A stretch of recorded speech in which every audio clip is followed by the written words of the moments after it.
Tonight we take an in-depth look at a mystery that shook the country, a discovery so disturbing it left us all speechless.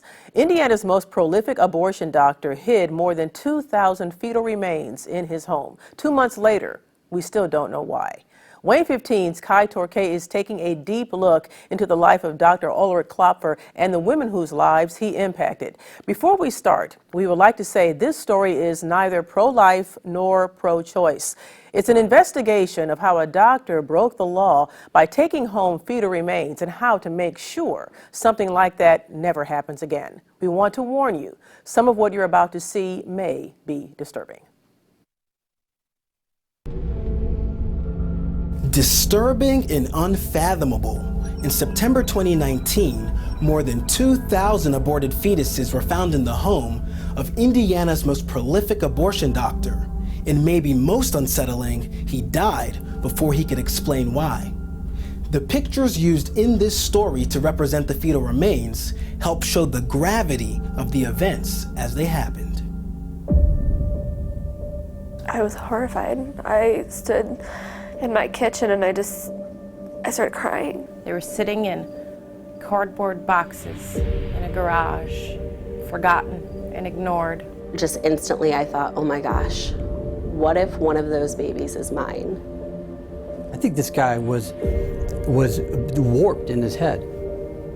He kept my baby as like a trophy or something. Just why? Why the need to take them to his house? Just why? Meeting Dr. Ulrich Klopfer changed their lives forever.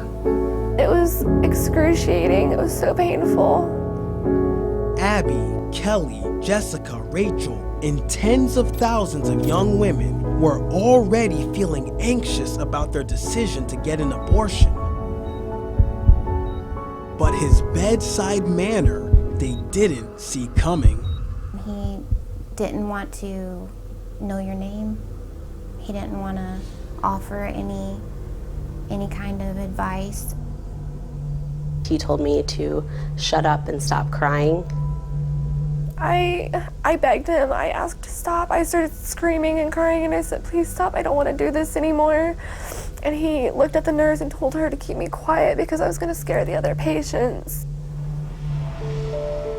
Serena says after being raped by someone close to her, she was traumatized by Klopfer at just 13 years old. I was so weak. I mean, when I stood up, blood just went everywhere, so my dad had to carry me out. I was so weak and I was so busted, and I was 13.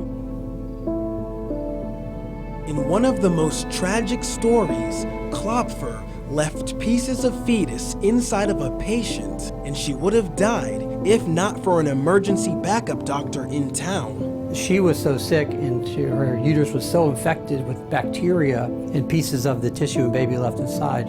The antibiotics didn't work. We had to do surgery eventually, and we had to take her uterus out. So this young woman could never have children anymore.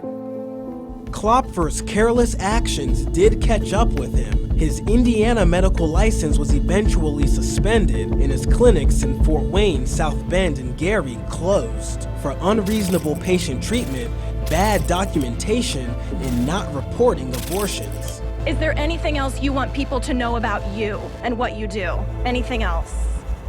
We're all human beings. We all make mistakes, and we have to deal with the consequences, okay?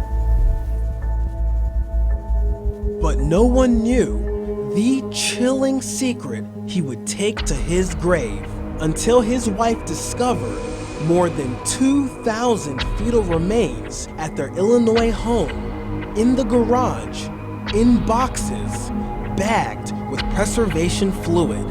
I was shocked. It broke my heart.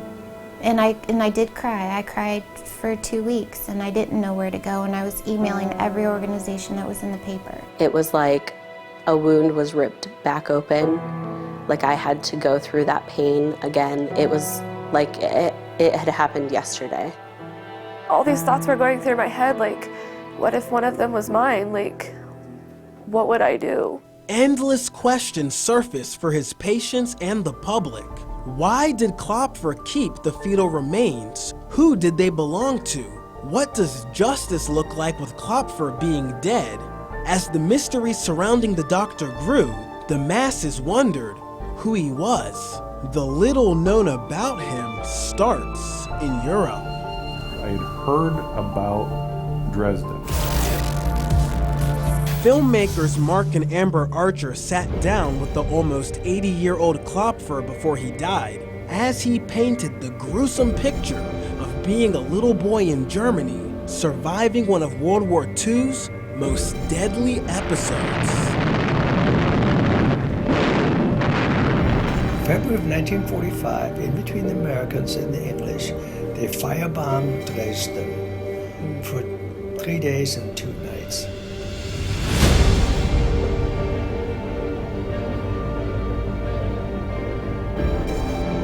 The effects of the war probably may have not had a positive impact on my perception, okay? But... on your perception of what? Of human beings, what they do to each other. He wanted people to know that about him. He wanted people to understand what he had been through. His hurt and pain from it.